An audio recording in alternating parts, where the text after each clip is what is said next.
Good morning, brothers and sisters in Christ, and happy feast of the North American Martyrs. When I was a kid, my favorite TV show was DuckTales. I loved it, and if you're familiar with DuckTales, then you know Uncle Scrooge, the uncle of Huey, Dewey, and Louie. And Uncle Scrooge is wealthy. He is rich, so rich that he's got this massive vault in which he puts all of his money, his gold coins, his big dollar bills, his jewels, and everything. And one of his favorite pastime activities is to go swimming in his money. So he's got this big diving board and he gets all up there and he dives into his money and he starts swimming in his wealth and he's, blowing coins out of his mouth as if it were water, etc. So, I know it's a TV show. I know it's meant to be fun, but I can't help but think that, a character like Uncle Scrooge sends a powerful message to a child that money is important, that wealth and possessions and jewels and all the, the treasure of this world, this is what brings satisfaction. This is what life is all about. And it's not just Uncle Scrooge, though. I mean, this is the culture that we live in, right? Consumeristic society, possessions, materialism. This is just every day we're fed this message that we need more. We need to accumulate. The more stuff we have, the happier we'll be. This is life in the United States. But I can't think of a message that's more in contrast with the message of Jesus in today's gospel passage. He says, "Take care to guard against all greed. For though one may be rich, one's life does not consist of possession." So first and foremost, Jesus is speaking to us about greed, this desire, this preoccupation with accumulating stuff, treasure, riches, here and now in this world. But we have to be careful because this sin of greed is not just a sin for those who have a lot of stuff. It's not just a sin that rich people commit.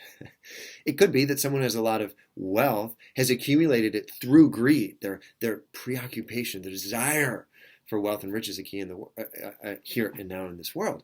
But it could be that someone who has great wealth is not greedy. In fact, they're quite generous with their things. They're detached from the things of this world. And they use their wealth to do tremendous good. That's totally possible. Just as it's possible for someone who doesn't have a lot of stuff, someone who's poor, to actually be quite greedy, to be completely unsatisfied, to have this preoccupation, this desire for stuff here and now in this world in a sinful way. And so the sin of greed it's a sin for everybody. What I mean by that is all of us could fall into the temptation to be greedy. So Jesus, first and foremost, is trying to increase our awareness that this is a grave sin. It's one of the capital sins.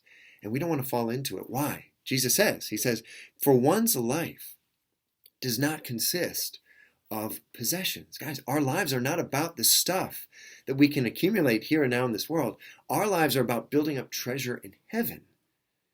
Right? And this is why the parable that Jesus shares with us is so powerful. He says, he brings us to this moment of death.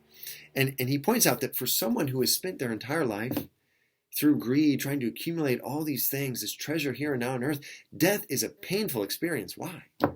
Because they can't take any of that stuff into eternity with them.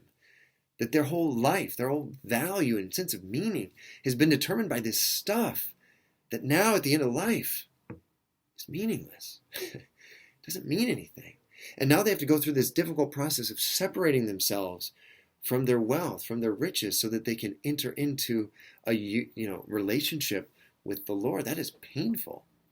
But for those who in the moment of death have spent their lives, first and foremost, trying to build up treasure in heaven, unite themselves to the Lord, death is actually a beautiful experience of liberation, a freeing experience from the things of this world so they can enter into full union with the one whom they've sought for their whole lives, Jesus Christ.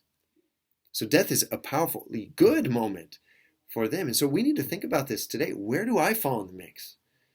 Am I just busying myself about preoccupying myself with the things of this world, or am I seeking the Lord? Truly, when we focus on the life of Jesus in the Gospels, we see clearly that he loved poverty. And it's not just that he didn't want to have stuff. It's that Jesus wanted to be totally united with his Father. And he knew that there was a real tendency that when we seek things of this, that we lose space for the Lord in our hearts. And so we want to be like Jesus. We want to be poor. We want to be totally detached from the things of this world so that there's space in our heart for the things of the Lord, what truly matters to God. So I'm not saying that we shouldn't, provide for our families and seek to be responsible. No, obviously we need to do that. That's not what I'm talking about. Yeah, we need to guard against this this greed that fuels this materialism, this consumerism, which leaves us miserable. So let's go to Mother Mary and ask her to help us. Mother, help us to be truly detached from the things of this world so we can be completely attached to your Son Jesus. Help us not to be greedy, but to be generous with the things that we have.